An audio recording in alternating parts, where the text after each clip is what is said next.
Hello and welcome back to the Troutman Pepper Battery and Storage Podcast. And today our guest is George Koutsonicolis. George is with SOLIC Capital Advisors, LLC. Welcome to the program, George. Thank you for having me, Bill. Looking forward to a great discussion. Absolutely. Well, without further ado, I'm going to let you give yourself an introduction. I know you're a Chicago guy and you got your MBA from the University of Chicago, and you were telling us off mic that you started out your career at ComEd. So why don't I let you introduce yourself to our audience and then we can have a conversation. Sure. Hello, audience. George Koutsonicolis with SOLIC Capital Advisors. A pleasure to be here. Started my career out of undergrad at ComEd in their environmental chemistry group. My background at the time was a bachelor's of chemistry.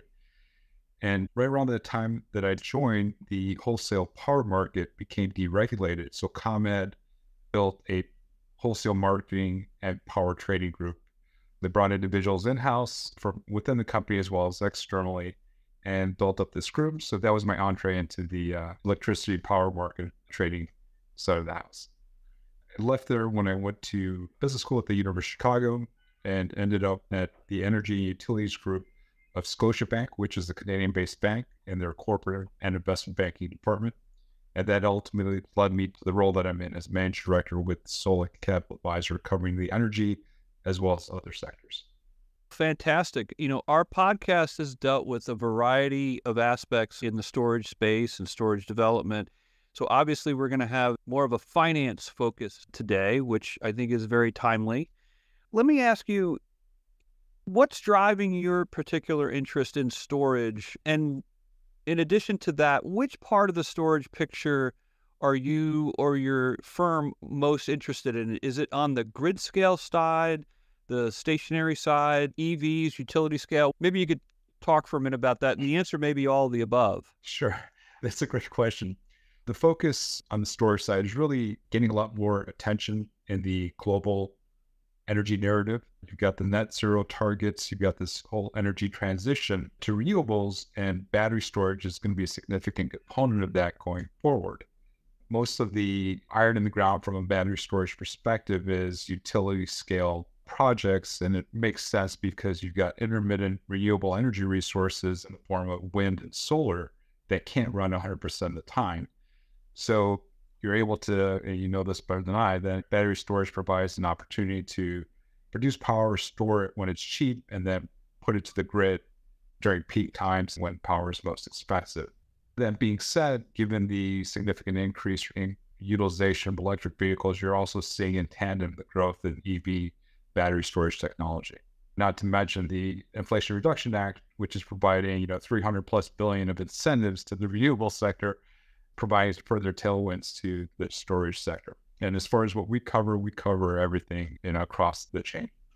The IRA is one of the elephants in the room, so to speak, and we'll talk about that maybe a little later. But I mean, for now, where have you been in recent weeks and months? Have you been working more with companies you'd consider startups, early stage, or more established companies that are seeking to enter the storage space? SOLIC Capital Advisors, generally, we work with more established companies, both private equity backed or larger middle market companies, as well as publicly traded companies.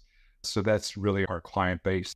We focus both on healthy as well as distressed special situations companies. Speak for a second about the difference in, and maybe it's a difference in personality, but maybe there are some sort of hard and fast differences in dealing with a company that's backed by private equity versus, say, a publicly traded company. What are the sensitivities and what's the personalities involved, that sort of thing? That's a great question. Dealing with private equity sponsored companies or private companies generally, there's obviously a different focus. They don't have the quarterly public reporting constraints. They're able to focus not in a closed setting, but actually focus more on driving the business and growing the business. Not that publicly traded companies aren't focused on that, but they have this added layer of complexity and reporting and also resource utilization from an administrator's perspective. Sure, that all makes sense. And in terms of what you're looking for in terms of investment opportunities in a prospective company, is there a specific technology, a market niche? Do you look at things, well, this would be a long duration product versus short duration? Obviously, I would think offtake contracts are really attractive. In other words, if the company has contracts lined up or opportunities that are clear for offtake contracts, I would assume that would be an important game changer. But maybe you could speak to some of those items. Sure, I'd be happy to. Just to clarify, SOLIC Capital Advisors is not an investment firm. So we're not a private equity firm or VC that actually invests. We're financial advisors focused on providing financial advisory, corporate finance, investment banking services to our clients. With that being said, you're seeing a lot of investment dollars, both from corporate strategics to venture capital, private equity, focus on these both emerging battery technologies versus solid-state battery technologies, as well as traditional, lithium-ion technologies. And you're seeing a lot of more institutional financing going into these large grid-scale projects. So to put it into context, just the utility-scale battery storage capacity has grown from up to about 8 gigawatts in 2022. I think it's 12 or 15 gigawatts through mid-year this year. And it's expected to double by 2025 to almost 30 gigawatts. And the market for battery energy storage systems, which are utility scale type of systems, is expected to grow to over 120 billion by 2030. So you've got a lot of focus is becoming a bigger part of the renewables narrative, and the dollars are being invested accordingly. You've got venture capital that's, I think for the first half of this year, there's about $6 billion of venture capital financing that went into the sector, and you've got private equity. They're looking for companies that are generating free cash flow to service the private equity capital structure. You've got tens of billions of dollars from private equity sponsors that have been investing in the sector, and not to mention corporates, which are looking to either expand a footprint or get into the sector. For instance, you had Equinor, which is a large Norwegian-based energy company. They made a significant acquisition for a U.S. battery storage developer called East Point Energy. So you're seeing a lot of both national and cross-border M&A activity in the sector with established players. Equinor is a big player, and that's an interesting point. And thank you for clarifying what it is that SOLIC actually does, because I didn't want to suggest to our audience otherwise. Well, let me ask you a question. What do you think of the statement that oftentimes the people who found a company are not the best people to run the company once it is up and running? That's the $64 question. I'm not an expert in this field, and obviously there isn't any trends that I've been focused on, but you do have situations where the founder, entrepreneur, owner, operator, they're able to grow a company to a certain size, but they just don't have the desire or the capability to take it beyond a certain point. And that's where maybe an institutional investor and more structured C-suite professionals makes sense. But you also have the clear examples of, like an Elon Musk that's been able to grow Tesla, as well as many other companies beyond terminal growth and building $100 billion, trillion dollar businesses. Oh, sure. So clearly there's founders and entrepreneurs that have both the vision from a grand vision perspective, as well as the execution capabilities to create these very profitable growing businesses. It was just a statement that I had heard relatively recently from a new board of directors that were coming in, and I just found it to be a provocative statement. So I figured I would get your take on that. And probably like a lot of things in life, it's one of those things that's a little hazy because, as you point out, there are certainly many examples of founders who have gone on to lead companies for a long time quite successfully and build them. Anyway, I just thought I would get your take on that. What are you seeing in the market today in terms of the challenges of raising debt versus equity, or maybe there's challenges with both at this point? I mean, I have some thoughts on it, but I'll let you go first. Just generally given the interest rate environment where rates are at currently, where they, the uncertainty related to that or resulting from that, both from institutional investors as well as large corporations, it's become a bit more challenging to raise debt and or equity. That being said, the battery storage segment within the energy sector, there's still a big investment opportunity there. And just energy in general, there was over $190 billion of M&A activity last year in the United States within the energy sector. And a big portion of that was in the renewable sector, which, battery storage is part of that. So I think just given the heightened focus on net zero, the energy transition story, coupled with the IRA tailwinds, you're going to see continued investment in the sector. And, the metrics are such that There's continued private equity and VC dollars going into the sector. You've also got debt financing entering the battery storage sector for these large utility scale projects that are being developed or have been developed by operators that have been successful in the past. They've got the brand recognition within the marketplace, so to speak, and or they have offtake contracts, which is providing the economics to support a debt financing for that type of facility. We hear a lot about private equity. More recently, I'm starting to hear more about private debt because it's a challenge to go to banks right now to get debt sometimes, especially in this space. So I wonder if you could share some thoughts on that piece. I'm happy to. You've got, traditional lenders. I think what I've seen have become more, risk adverse just given the interest rate environment. So there's this gap between term loan debt or traditional debt and equity. And that's where private credit has been able to fill the void. And you're seeing a lot of large institutional investors raise private credit funds or have raised private credit funds. It's become a $1 trillion plus asset class. They have a lot more flexibility in terms of structuring debt instruments where they have some sort of stated coupon, but they may or may not have to take a cash pay, and they have some sort of payment in kind component to provide the liquidity and flexibility for a borrower, especially in a developing space like battery storage, to achieve their growth plans, get to, expanded EBITDA margin and profitability, and to ultimately pay off the debt or refinance that with lower cost debt. Private credit funds are in business to make money, and they're obviously charging the appropriate risk-adjusted returns to provide that financing. One of the things that we've been seeing in the tax equity space is traditional utilities or companies that may not have been able to consume the tax credits with the changes in the law to the Inflation Reduction Act are now, I think, finally starting to realize we don't need to bring in tax equity. We can just do this ourselves. So I was wondering if you could speak for a minute about the future of tax equity financing, some of the opportunities or flexibility that the Inflation Reduction Act may have opened up. That's a great question, but I don't have a great answer for that. There's a lot of opportunity. There's, obviously the Inflation Reduction Act and the tax equity financing structures that have historically been used in solar and wind may or may not be applicable to battery storage. I think you'll see it play out here in the near term. And in terms of changing from debt and then tax equity to just plain old equity, what are you seeing in terms of the various investor types, maybe, if you will? What are they looking for? What are their concerns? What are you hearing in the market? Because obviously there's still a tremendous need for that type of investment in this sector, but it seems like along with the debt side, there are challenges.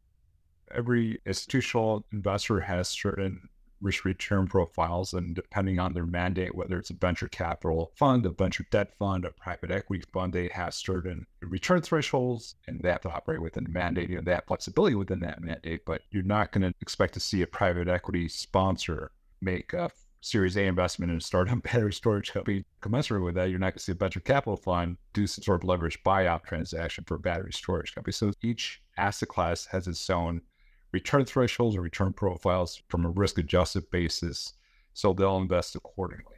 The ideal world is high return, risk-free, but there's no free lunch, as they say. Right. And do you see a difference when players are looking to make an investment in hybrid resources, solar plus storage versus pure play storage? What are the differences or different considerations that might come into play? That's a great question. You have this co-location of storage with renewables under this hybrid umbrella.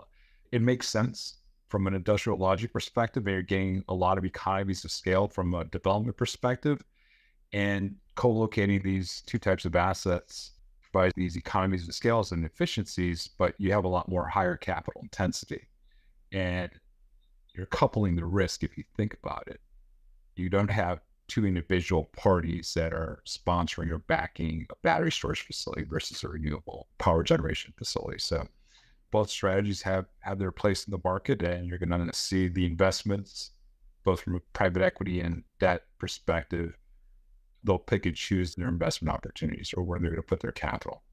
Interesting. So I would think with the solar plus storage, if there's a PPA, I mean, that's going to be a game changer because at that point, you've got the renewable resource. Yeah. Okay. Those were a lot of the major questions that I had. I was wondering if you could take out your crystal ball and make some predictions on where you think we're going. Obviously, storage is going to continue to grow tremendously, but if you could sort of make some crystal ball type predictions on where you see the financing space going, where you see, like I said, the challenges in the debt market and otherwise, and then we'll check back in 2 years from now to see if your prediction's right. I can give my crystal ball prediction, but I can't make any promises or hold myself to it or hold you to it. And obviously, there's going to be continued financing in the space, at least for the next 5 to 10 years.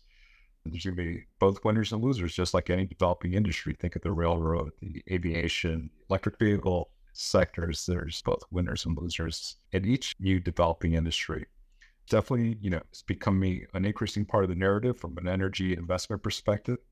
You've got very savvy and smart individuals, both on the corporate side as well as the institutional equity and venture capital side, that are making investments, and they're making the appropriate decisions to fund the sector growth. And it makes a lot of sense to have battery storage. You've also got these new technologies, right? You've got competing technologies, lithium ion, solid state batteries, which haven't been commercialized yet, but that'll be interesting to see that technology play out. I think given the energy density possibility for solid state batteries, you're going to definitely see more investment dollars going into that sector.